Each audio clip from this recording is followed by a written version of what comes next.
I am at Leviathan Fire Lookout, which elevation is 8,960 feet above sea level-ish. It is built in 1957, and an interesting fact about it is it's the only remaining fire lookout in the Humboldt-Toiyabe National Forest. It's pretty close to Highway 89, and it's like a half an hour walk up. There's even a road up. But for such easy access, the views are pretty good. Looking to the west, to the eastern Sierra, you can see some of the peaks around Lake Tahoe.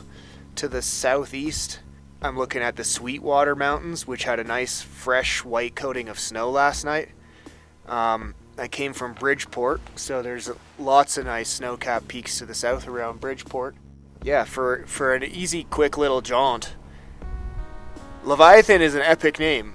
It's really more of a hillock. Just a little wee hill. But, I still like coming to fire lookouts and checking them out, so I had to come up here.